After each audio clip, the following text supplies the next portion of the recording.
Hey, what's going on, you guys? We got to the challenge for Big Dog back with a. Hold up, who's your favorite Dragon Ball Super? Vegeta. What are you talking about? Uh, thanks for the vote. See the results on Show Me Jump on Twitter. Check out Show. This is a review for the latest Dragon Ball Super chapter, which is chapter 74, which I thought was a fantastic chapter. Probably one of the best chapters of Dragon Ball Super that we've had, especially since the show's ended. And I uploaded a reaction to the chapter and like a brief review, but I actually really want to go more in detail about it. And pretty much like go through like a shot by shot type thing or something like that. One of the reasons I like the chapter so much, one, because it highlighted my favorite character, which is Vegeta, and it kind of like highlighted some more about him than we typically get to see. And we got to see him in a different setting, not in a setting where it just seems like hey, he's coming even to like rescue Goku, even though technically he does, but like in a setting where like usually a lot of times Vegeta usually is the person who fights first, and then he ends up losing. Goku comes through, saves the day, loses again, and you know how they go back and forth with that. But this chapter is just pretty much highlighting the relationship between Granola and highlighting Granola's flaws and what the character Vegeta has become, which and his God of Destruction powers, which I think are absolutely awesome. Like I said, the chapter starts off with like the civilians trying to exit and like get as far away from the battle as they can, in which we see obviously we know that Vegeta and them are who they are. But I don't think this was put in there for no reason. I think eventually we're gonna see the civilians be put in danger, and Vegeta have to going to stop fighting Granola at some point to rescue them. Granola gonna be like, "Why are you doing that? Like you Saiyans are scums." It's because Granola is pretty much locked in, and even this thing it starts off with Vegeta telling him like, "Well, Vegeta is the confident person, which we know it is. Vegeta can be in a situation where he knows, like, hey, I am outmatched or whatever, in which he feels like he's just like, doesn't matter. Um, First of all, the clones, all that stuff, clones, fusion, that doesn't work on me. That's basically highlighting this spirit vision that he got in the last moral arc, which would have been cool because it would have been crazy to see Vegeta. And this scene, I think like spirit vision for Vegeta just like works naturally now. It's just like pretty much in this fighting style to where if he's fighting a clone, it just like naturally like takes that power away. So it would have been that's one of the reasons the clone would have never worked on Vegeta. It would have been dope. And well, why we had they chose to like have Vegeta fight the real Granola, and so we also have Vegeta basically telling Granola, hey, I don't work for Frieza anymore. That time has passed, and like basically we're pretty much enemies. And Granola thinks like, hey, this guy's just talking. You know what I'm saying? He's trying to save his own ass. And like even what's the name Oatmeal checks in on him like, hey man, do you think it's kind of weird that both of them are saying this? It's like, nah, they're saying you can't really believe him. And Vegeta just like, yeah, it is what it is. I'm going to erase you. And like I love how Vegeta's it's not this, oh, I'm trying to save some person. No, like I'm willing to kill you. I'm back to my old I'm me. You know, I'm not regretting what the Saiyans did. I'm finna put you where your home is at. You know what I'm saying? You finna join all your dead homies. I love that. Vegeta powers up and displays his strength using destruction. But Granola actually says something very, very interesting because you see, notice the rock, all the rocks that Vegeta managed to pick up, they weren't super big. Okay, they were a decent size, but they weren't huge. And Granola says, "I see your destructive power is lacking, so you make up for it in quantity." Vegeta might can use destruction on multiple things, and not really necessarily a big one. Though, even though we have seen it when he destroyed the waterfall. So I still think he's like it's not fully formed yet. That's why I don't think that the form that he transformed to at the end. Well, lot of people are calling it Hakushin Vegeta, uh, Hakushin. It's a Hakushin Vegeta, which is actually a pretty cool name. Um, and Granola does the same thing, and Vegeta's caught up in the blast and takes a terrible gut shot. Like a lot of this time, Vegeta was taking like some damage, but never to the point to where he was out of it. Also, Granola wasn't hitting his vital points as well, so that had to play a big factor. But as we saw in the fight against Goku, he wasn't trying to hit his Goku's vital spots every single time as well. In this case, we see that. And so the fight's going everywhere from land, air. This is my bad. It's just literally they fighting in the air, they fighting on land, they fighting in the river, waterfall, wherever they can. And it's interesting to see because like Vegeta's on the offensive, but you can also tell like Vegeta's kind of like testing this guy out, seeing his moves, even though Granola's stronger than him, which is like something we see Saiyans do often, especially Goku, because Goku will go from Super Saiyan to Super Saiyan 2, Super Saiyan 3. He's gonna go through all this form to see which one of them is best suited for beating somebody. But Vegeta's literally learning and trying to stay like on the offensive and trying to avoid getting killed because Granola's not a joke. And Granola is like one of the dope ones is when he tried to snipe Vegeta, use the technique and like he actually even got Oatmeal's help so he can make sure that the attack was precise. And Vegeta was underwater and Granola still gets the attack to him, but the thing Vegeta does is use Hakai to destroy the blast.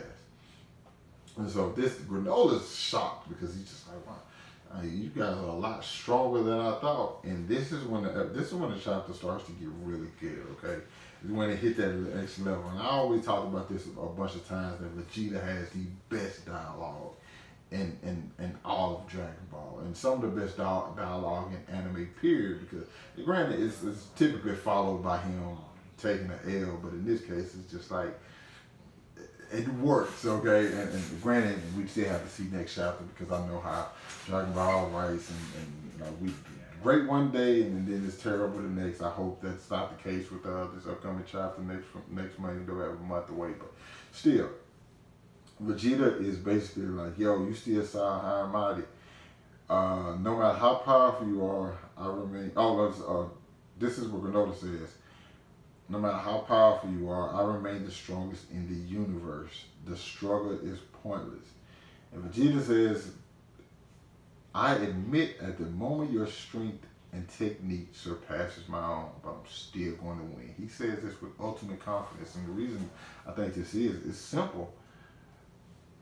Vegeta said, yo, one, you don't know how to use your power.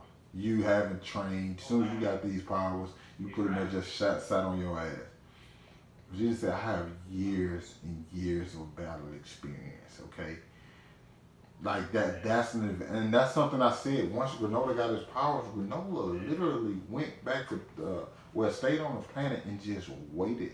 No, he went to the heaters and he came back and he just sat on the planet. That whole time, Goku and Vegeta was still training. So even if Granola at some point passed him, they kept training and possibly passed him right back up because he wasn't like trying to hone this ability. And we see this, and Goku wakes up and obviously see these two fighting. And then Vegeta does something super slick. He baits him into destroying like his past home and memories and stuff like that. He said, "You're fine blowing up what's left of your city, full of all those precious memories." Granola's now like really pissed and wants to destroy Vegeta, but it still doesn't. He lands a couple good blows, but even once he kicks Vegeta, and it definitely does damage. Vegeta grabs his leg and nails him, which, bro, it's crazy because even Granola looks like the look on Granola's face when this happened. It's like, what is going on? Like, what is up with these guys? And things just start to get even. Like this chapter just progressively gets better and better. And Granola said, "This power I've gained makes me the strongest. It's a given that I'll win here today." And Vegeta said, "That's the great thing about battle. The outcome never quite set in stone. It's exactly what I love about fight." Of course, the Granola continues to get mad because of Vegeta, with the way Vegeta's talking to him. Like Vegeta's kind of still like, it feels like a mentoring, but that's not what's happening. Vegeta's pretty much like, yo, bro, you new to this. Like I'm well versed in all of this that's going down, and like I'm about to expose you. And then I think a lot of people's favorite, and this pretty much like sums up Dragon Ball as a whole in a point. And he says, here's another tidbit. Strongest, second strongest, rankings are well and good, but they only reflect a moment in time. Once that moment is passed, it's nothing but history. And this is something we've seen in Dragon Ball so many times. There's been times where Goku's the strongest, then Vegeta's the strongest, then Piccolo was the strongest, then Vegeta was the strongest again, then Goku was the strongest, then Gohan was the strongest. Like it just keeps going back. It doesn't necessarily matter how strong you think you are at that time. It's going to come and go. Like last, if we just look at last arc, Goku was stronger, then Vegeta was stronger, then Goku was right back strong. Like it just goes up and down. That those titles, those things don't mean anything. There's just like obviously there's time in between where we talk about it and we just like, oh, this person is stronger than that person, but overall, like that title never actually remains solid. And even Vegeta tells him like, bro, I'm stronger than I was when we first started fighting. And he is like iron sharpens iron. Granola is strong and his techniques are good, but that just means Vegeta has to be that much better. Thus meaning him getting stronger during the fight.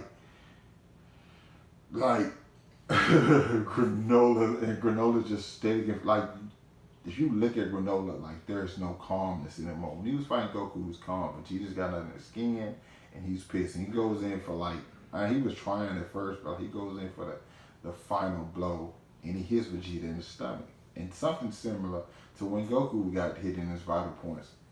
He got knocked out of whatever form he was in. Hair goes back to black and everything. And this is basically what happens to Vegeta, even though Vegeta still catches his arm some.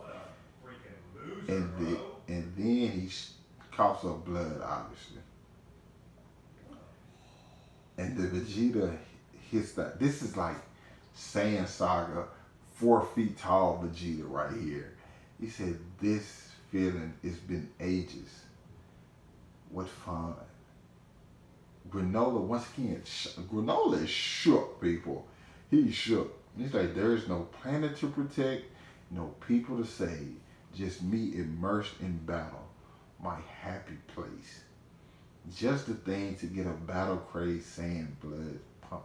I have not, like, bro, I told like they give Vegeta all the best dialogue. And this moment right here is just another example of that. Granola is so shocked to the point that when he backs up, he realizes it's like a corner when you corner an animal, okay, and you think you about to get it, and then it looks up at you and you see those teeth and it start growling. You have to back up like, wait a minute, maybe I don't have this like I think I did. And Vegeta starts to power up. Him powering up knocks Granola back even more. It's like he's engulfed in these. I don't know if they're dark flames. We can't tell the color of them. He literally knocks Granola on his ass. Granola's on his ass, shooting at Vegeta. So, and we see the new form. And Granola, once again, he's shocked. He's nervous. He don't know what to think. I'm trained to. I wish to be the strongest in the universe. What is going on right now? And we see Vegeta hit him with the God of Destruction taught me that power derived solely from instinct is unbounded. That is like first of all, we see his hair is a little bit shorter. He seems a little bit more jacked. You know, he looked like he might have shrunk a couple of inches.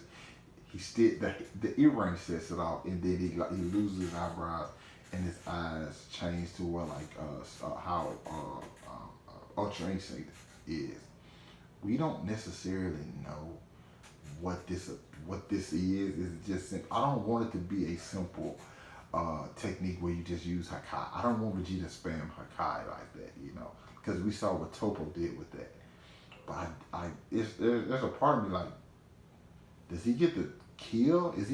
We don't think he's going to kill Granola, but I definitely think Granola's going to have to go all out. Vegeta's going all out. I don't see Vegeta losing. Like, if the next chapter come out and Vegeta on his back as like the tip, like there has to be a more interesting way to write this.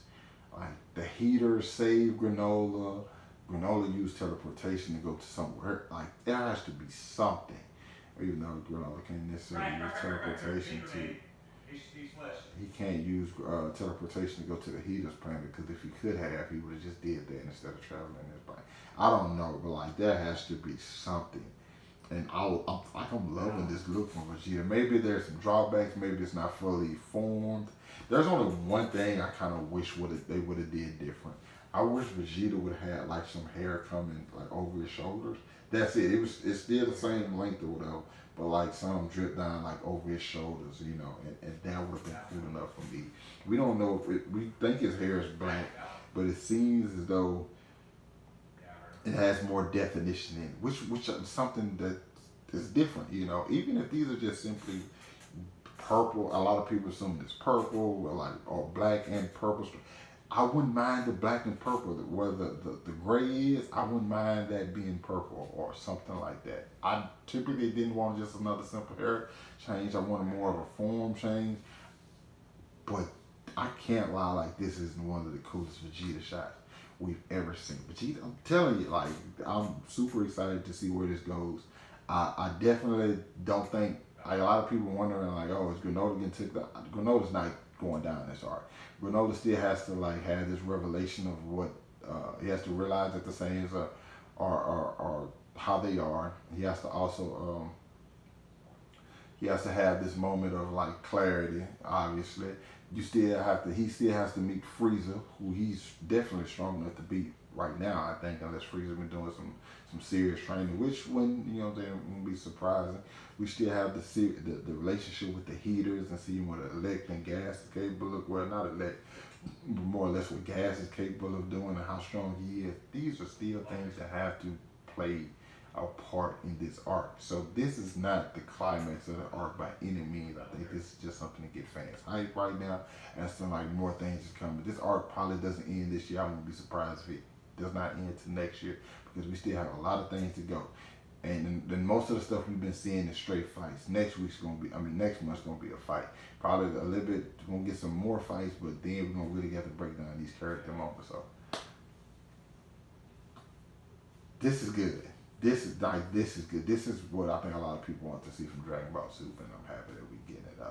But yeah, there it is. There's my review. I love the chapter. It's basically like a rehashing of the entire thing. I know it's kind of like another reaction to it, but I really just wanted to break down and go into detail on everything that's happened in this chapter.